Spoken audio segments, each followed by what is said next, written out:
ನಮಸ್ಕಾರ, ಆದಾಬ್, ಜೈ ಭೀಮ್. ನಾನು ನಿಮ್ಮ ಭಾಗ್ಯನಾರಾಯಣ ಬೊಗ್ಗವರಪು. ನೀವು ನೋಡ್ತಾ ಇದ್ದೀರಿ ಸುದ್ದಿ ಸರ್ಕಲ್. ಗೋಧಿ ಮಾಧ್ಯಮಗಳು ಸಂಭ್ರಮದ ಸಾಗರದಲ್ಲಿ ತೇಳ್ತಾ ಇದ್ದಾರೆ. ಸ್ವಲ್ಪ ಯಾಮಾರಿದ್ರು ಸಹ ಮುಳುಗಿ ಸಾಯುವಂತಹ ಸಾಧ್ಯತೆ ಇದೆ. ಆ ಮಟ್ಟಕ್ಕೆ ಸಮುದ್ರದ ಆಳಕ್ಕೆ, ಸಂತಸದ ಸಮುದ್ರದ ಆಳಕ್ಕೆ ಹೋಗಿ ಎದ್ನೋ ಬಿದ್ನೋ ಅಂತ ಜಿಗಿದು ಕುಣಿದು ಕೈ ಕಾಲು ಎಲ್ಲ ಅಲ್ಲಾಡಿಸ್ಕೊಂಡು ಕುಣಿತಾ ಇದ್ದಾರೆ. ಏನಂದ್ರೆ ಪಶ್ಚಿಮ ಬಂಗಾಳದಲ್ಲಿ ಬಿಜೆಪಿ ಗೆದ್ದು ಬಿಡ್ತು, ಅಸ್ಸಾಂನಲ್ಲಿ ಬಿಜೆಪಿ ಗೆದ್ದು ಬಿಡ್ತು. ಅದಕ್ಕಿಂತ ಮುಖ್ಯವಾಗಿ ಬಿಜೆಪಿಗೆ ಇನ್ನೊಂದು ಹೊಸ ರಾಜ್ಯ ಸೇರ್ಪಡೆ ಆಗೋಯ್ತು. ಆ ಮೂಲಕ 21 ರಾಜ್ಯಗಳಲ್ಲಿ ಬಿಜೆಪಿ ಅಧಿಕಾರಕ್ಕೆ ಬಂದ್ಬಿಟ್ಟಿದೆ. ಈ ಪಂಚ ರಾಜ್ಯಗಳ ಚುನಾವಣೆಯಲ್ಲಿ ಬಿಜೆಪಿನೇ ಸೂಪರ್ ಸ್ಟಾರ್, ಬಿಜೆಪಿನೇ ಎಲ್ಲವನ್ನೂ ಪಡ್ಕೊಂಡಿರೋದು, ಬೇರೆ ಯಾರಿಗೂ ಏನೂ ಸಿಗ್ಲಿಲ್ಲ ಅನ್ನೋ ರೀತಿಯಲ್ಲಿ ಒಂದು ಡೈಲಾಗ್ಗಳನ್ನು ಹೊಡ್ಕೊಂಡಿದ್ದಾರೆ. ಆದ್ರೆ ಇದರಲ್ಲಿ ವಾಸ್ತವ ಎಷ್ಟು? ಗೋಧಿ ಮಾಧ್ಯಮಗಳು, ಎಂಜಲು ಮಾಧ್ಯಮಗಳು ಬಿತ್ತುತ್ತಾ ಇರುವಂತಹ ಈ ಒಂದು ಮನೋಭಾವ ಇದೆಯಲ್ಲ, ಬಿಜೆಪಿನೇ ಎಲ್ಲ ಗೆಲ್ತಿರೋದು ಅನ್ನುವಂತಹ ಸುಳ್ಳು, ಅದು ಈ ಪಂಚರಾಜ್ಯಗಳ ಚುನಾವಣೆಯಲ್ಲೂ ಸಹ ಸಾಬೀತಾಗಿದೆ. ಹೇಗೆ ಅನ್ನೋದನ್ನ ಒಂದಷ್ಟು ವಿವರಿಸ್ತೀನಿ. ಅದಕ್ಕಿಂತ ಮೊದಲು ಇವತ್ತು ಏನಾಯ್ತು ಅನ್ನೋದ್ರ ಬಗ್ಗೆ ಒಂದು ಸಂಕ್ಷಿಪ್ತವಾದಂತಹದ್ದು. ಯಾಕೆಂದ್ರೆ ಇವತ್ತು ಪಂಚರಾಜ್ಯಗಳ ಚುನಾವಣೆಗಳ ಫಲಿತಾಂಶಗಳಿದ್ವು. ತಮಿಳುನಾಡಿನಲ್ಲಿ ಅಚ್ಚರಿಯ ಫಲಿತಾಂಶ ಬಂತು. ಅಲ್ಲಿ ಟಿವಿಕೆ 100ಕ್ಕಿಂತ ಹೆಚ್ಚು ಸ್ಥಾನಗಳನ್ನು ಪಡ್ಕೊಂಡಿದೆ. 108, 109 ಸ್ಥಾನಗಳನ್ನು ಪಡ್ಕೊಂಡಿದೆ. ಇನ್ನು 10ರಿಂದ 11 ಸ್ಥಾನ ಇದ್ರೆ ಅದು ಅಧಿಕಾರಕ್ಕೆ ಬಂದ್ಬಿಡುತ್ತೆ. ಅದು ಹೇಗೋ ಸಿಗುತ್ತೆ, ಅದೇನು ತೊಂದರೆ ಏನಿಲ್ಲ. So almost fix, 99.9% fix. Joseph Vijay ಅನ್ನುವಂತಹ ನಟ ಕಮ್ ಪೊಲಿಟಿಷಿಯನ್ ತಮಿಳುನಾಡಿನ ಮುಂದಿನ ಮುಖ್ಯಮಂತ್ರಿ. ಆ ಕಡೆ ವೆಸ್ಟ್ ಬೆಂಗಾಲ್ ಕಡೆ ಹೋಗೋದಾದ್ರೆ ಬಿಜೆಪಿ ಒಳ್ಳೆಯ ಬಹುಮತವನ್ನು ಪಡ್ಕೊಂಡಿದೆ. 160ಕ್ಕೆ ಅಂತ ಬರುತ್ತೆ ಅಂತ ಸ್ವತಃ ಅಮಿತ್ ಶಾನೇ ಹೇಳ್ಕೊಂಡಿದ್ರು ಸಹ, ಗೋಧಿ ಮಾಧ್ಯಮಗಳು 160, 170ರಲ್ಲಿ ನಿಲ್ಸಿದ್ರು ಸಹ ಅಲ್ಲಿ 200+ ವರೆಗೆ ಬಂದಿದ್ದಾವೆ. ಸೊ ಅಲ್ಲಿಗೆ ನಿಮಗೆ SIR ನ ಎಫೆಕ್ಟ್ ಏನು ಅನ್ನೋದ್ರ ಬಗ್ಗೆ ನಿಮ್ಗೆ ಅರ್ಥ ಆಗುತ್ತೆ. ಅದ್ರ ಬಗ್ಗೆ ಇನ್ನೊಂದು ವಿಡಿಯೋ ಮಾಡ್ತೀನಿ. SIR ಯಾವ ರೀತಿಯಲ್ಲಿ ಪಶ್ಚಿಮ ಬಂಗಾಳದಲ್ಲಿ ಬಿಜೆಪಿಯನ್ನ ಅಧಿಕಾರಕ್ಕೆ ತಂತು ಅನ್ನೋದ್ರ ಬಗ್ಗೆ, ಅದ್ರ ಬಗ್ಗೆ ಇನ್ನೊಂದು ವಿಡಿಯೋ ಮಾಡ್ತೀನಿ. ಬಟ್ ಇವತ್ತಿನ ಫಲಿತಾಂಶ ಅದು ಬಂದಿರೋದು. ಇನ್ನು ಪುದುಚೇರಿಯಲ್ಲಿ ಅದೇ NDA ಅಲಯನ್ಸ್ನೇ ಮುಂದುವರಿಯುತ್ತೆ. ಅಂತಹದ್ದೇ ನಂಬರ್ಗಳು ಆಲ್ಮೋಸ್ಟ್ ಬಂದಿದ್ದಾವೆ. ಅಲ್ಲೇನು 1-2 ಸೀಟ್ಗಳು ಕಡಿಮೆ ಆಗ್ಬೋದು ಮೆಜಾರಿಟಿಗೆ. ಬಿಜೆಪಿ ಅದನ್ನೆಲ್ಲ ಆರಾಮಾಗಿ ನಿಭಾಯಿಸ್ಕೊಳ್ಳುತ್ತೆ. Operation Kamala, IT, ED, CBI ಏನೇನೋ ಇದೆಯಲ್ಲ ಅದ್ರ ಬಳಿ ಎಲ್ಲವನ್ನು ನಿಭಾಯಿಸ್ಕೊಳ್ಳುತ್ತೆ.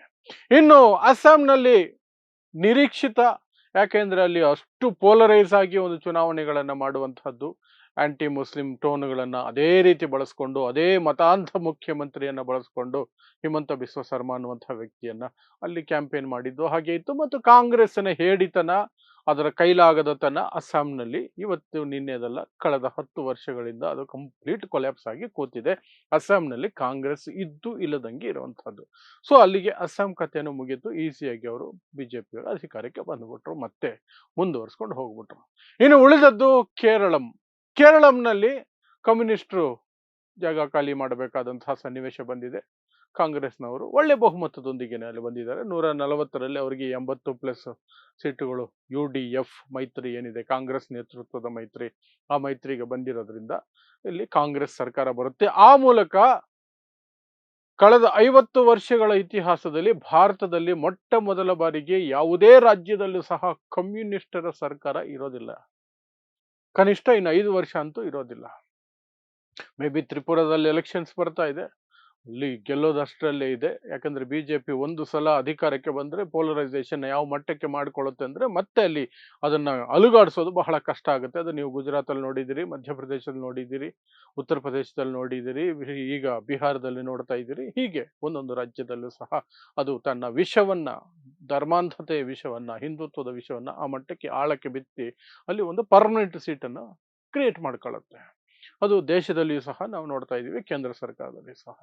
ಈ ಮೂಲಕ ಈ ಎಲ್ಲ ರಾಜ್ಯಗಳಲ್ಲಿಯೂ ಸಹ ಇವತ್ತು ಫಲಿತಾಂಶಗಳು ಹೊರಗಡೆ ಬಂತು. 2 ರಾಜ್ಯಗಳಲ್ಲಿ ಬಿಜೆಪಿ ಕಂಫರ್ಟಬಲ್ ಆಗಿ ಜಯ ಗಳಿಸಿ ವೆಸ್ಟ್ ಬೆಂಗಾಲ್ ಮತ್ತು ಅಸ್ಸಾಮಲ್ಲಿ ಅಧಿಕಾರಕ್ಕೆ ಬಂದಿದೆ. ಪುದುಚೇರಿಯಲ್ಲಿ ಅಧಿಕಾರ ಹಂಚಿಕೊಳ್ಳುವಂತಹ ಕಡೆಗೆ ನಿಂತ್ಕೊಂಡಿದೆ. ಇನ್ನು ತಮಿಳುನಾಡು, ಕೇರಳಂನಲ್ಲಿ ಬಿಜೆಪಿಗೆ ಏನೂ ಇಲ್ಲ. ತಮಿಳುನಾಡಲ್ಲಿ ಒಂದೇ ಒಂದು ಸೀಟು ಗೆದ್ದಿದ್ದಾರೆ, ಕೇರಳದಲ್ಲಿ 3 ಸೀಟ್ ಗೆದ್ದಿದ್ದಾರೆ. ಅಲ್ಲಿಗೆ ನಾನು ಬರ್ತೀನಿ. ಈ ಗೋಧಿ ಮಾಧ್ಯಮಗಳು ಅರ್ಚ್ತಾ ಇದಾವಲ್ಲ, ಬಿಜೆಪಿ ಅಲೆ, ಎಲ್ಲಿ ನೋಡಿದ್ರು ಬಿಜೆಪಿ ಅಲೆ, ನೋಡ್ರಿ ಎಲ್ಲಿ ನೋಡಿದ್ರು ಅಂತ. ಆದರೆ ವಾಸ್ತವದಲ್ಲಿ ನೀವು ಲೆಕ್ಕ ನೋಡಿದಾಗ ಅತಿ ಹೆಚ್ಚು ಸೋಲಾಗಿರೋದು ಬಿಜೆಪಿಗೆ ಈ 5 ರಾಜ್ಯಗಳ ಚುನಾವಣೆಯಲ್ಲಿ. 5 ರಾಜ್ಯಗಳ ಚುನಾವಣೆಯಲ್ಲಿ ಒಟ್ಟಾರೆಯಾಗಿದ್ದಂತಹ MLA ಸೀಟುಗಳು ಅಥವಾ ಶಾಸಕ ಸ್ಥಾನಗಳು ಅಥವಾ ಚುನಾವಣೆ ನಡೆದಿದ್ದು ಸುಮಾರು 820 ಆಸ್ಪಾಸು ಚಿಲ್ಲರೆ, 820 ಚಿಲ್ಲರೆ. ಅದರಲ್ಲಿ ಬಿಜೆಪಿ ಗೆದ್ದಿರೋದು ಕೇವಲ 290 ಚಿಲ್ಲರೆ. ಅದು ಸಹ ಅತ್ಯಂತ ದೊಡ್ಡ ಸಂಖ್ಯೆ, 200 ಪ್ಲಸ್ ಗೆದ್ದಿರೋದು ಪಶ್ಚಿಮ ಬಂಗಾಳದಲ್ಲಿ. ಪಶ್ಚಿಮ ಬಂಗಾಳದಲ್ಲಿ ಅತ್ಯಂತ ದೊಡ್ಡ ಸಂಖ್ಯೆಯನ್ನು ಗೆದ್ದಿದ್ದಾರೆ. ಅಲ್ಲಿಗೆ ನೀವು ಲೆಕ್ಕ ಹಾಕೊಂಡ್ರೆ 820 ಪ್ಲಸ್ ಸೀಟುಗಳಲ್ಲಿ 290 ಪ್ಲಸ್ ಅಥವಾ 300 ಅಂತ ಇಟ್ಕೊಂಡ್ರು ಸಹ ಅದು ಬರೋದು 35ರಿಂದ 36% ಸೀಟುಗಳನ್ನ ಬಿಜೆಪಿ ಗೆದ್ದಿದೆ ಅಂತ. ಆದರೆ ಗೋಧಿ ಮಾಧ್ಯಮಗಳು ಯಾವ ರೀತಿ ಬಿಂಬಿಸ್ತಿದ್ದಾರೆ ಅಂದ್ರೆ ಪ್ರತಿ ಸೀಟು, ಪ್ರತಿ ಸ್ಟೇಟು, ಪ್ರತಿಯೊಂದು ಇದನ್ನು ಅದೇ ಬಿಜೆಪಿನೇ ಗೆದ್ಕೊಂಡ್ಬಿಟ್ಟಿದೆ, ಬೇರೆಯವ್ರಿಗೆ ಅವಕಾಶನೇ ಕೊಟ್ಟಿಲ್ಲ. ಇಡೀ ದೇಶ ಒಟ್ಟಾರೆಯಾಗಿ ಬಿಜೆಪಿನ ಇದು ಮಾಡ್ಕೊಂಡಿದೆ ಅಂತ. ಸೇಮ್ ಲೈಕ್ ಕೇಂದ್ರ ಸರ್ಕಾರದ ಬಗ್ಗೆ ಸಹ ಅದೇ ಒಂದು ಭಾವವನ್ನ ಬಿತ್ತಿರೋದು ಇಡೀ ದೇಶದಲ್ಲಿ. ಬಿಜೆಪಿಗೆ ದೊಡ್ಡ ಬಹುಮತ ಇದೆ. ಬಿಜೆಪಿ ಅಲ್ಪಮತದ ಸರ್ಕಾರವನ್ನ ನಡೆಸ್ತಿರೋದು. ಅಲ್ಪಮತ ಅಂದ್ರೆ ಮೈತ್ರಿ ಪಕ್ಷಗಳ ಆಧಾರದ ಮೇಲೆ ಸರ್ಕಾರದಲ್ಲಿರೋದು. ಬಿಜೆಪಿ ಗೆದ್ದಿರೋದು ಕೇವಲ 240 ಪ್ಲಸ್ ಮಾತ್ರ. 272 ಈ ದೇಶದಲ್ಲಿ ಬೇಕಿರುವಂತಹ ಮ್ಯಾಜಿಕ್ ನಂಬರ್ ಅಥವಾ ಮೆಜಾರಿಟಿ ನಂಬರ್ ಅದೇ ಇಲ್ಲ ಬಿಜೆಪಿಗೆ, ನರೇಂದ್ರ ಮೋದಿಗೆ. ಅವರು ನಿರ್ಭರ ಆಗಿರುವಂತಹದ್ದು JDU ಅಂತಹ ಪಕ್ಷಕ್ಕೆ, ತೆಲುಗು ದೇಶಂ ಅಂತ ಪಕ್ಷಕ್ಕೆ, ಇನ್ನು ಸಣ್ಣ ಪುಟ್ಟ ಕ್ಷೇತ್ರೀಯ ಪಕ್ಷಗಳೇನಿದಾವೆ ಅವುಗಳ ಸಪೋರ್ಟಿನ ಆಧಾರದ ಮೇಲೆ ಕೇಂದ್ರ ಸರ್ಕಾರ ನಿಂತಿರೋದು. ಆದ್ರೂ ಬಿಂಬಿಸೋದು ಹೇಗೆ?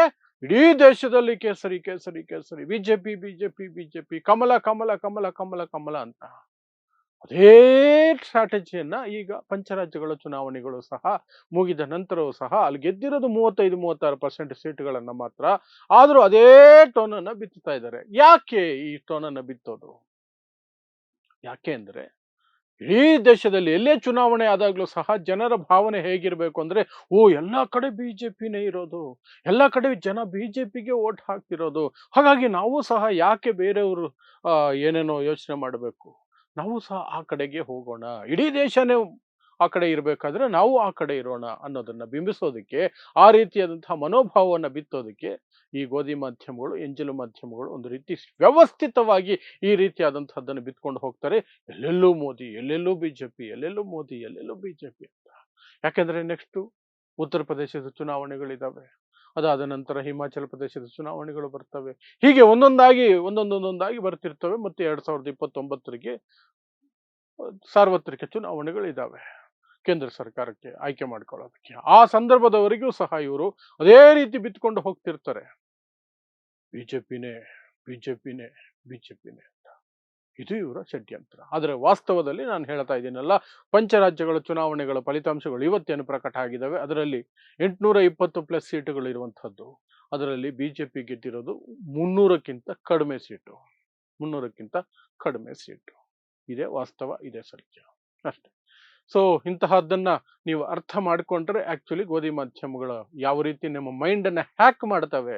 EVM ಹ್ಯಾಕಿಂಗ್ ಬೇರೆ, SIR ಬೇರೆ, ಬಟ್ ಮೈಂಡ್ ಅನ್ನ ಹೇಗೆ ಹ್ಯಾಕ್ ಮಾಡ್ತಾರೆ ಮತದಾರ ಅನ್ನೋದು ನಿಮ್ಗೆ ಅರ್ಥ ಆಗ್ಲಿ ಅನ್ನೋ ಕಾರಣಕ್ಕಾಗಿ ಈ ಸಂಖ್ಯೆಗಳನ್ನ, ಈ ಒಂದು ವಿಡಿಯೋವನ್ನ ಮಾಡಿದ್ದೀನಿ ಅಷ್ಟೇ. ಸೊ ಇಂತಹದ್ದೇ ವಿಶೇಷ ಸುದ್ದಿಗಳಿಗಾಗಿ ನೋಡ್ತಾ ಇರಿ ಸುದ್ದಿ ಸರ್ಕಲ್. ನಾನು ನಿಮ್ಮ ಭಾಗ್ಯನಾರಾಯಣ ಬೊಗವರಪ್ಪು.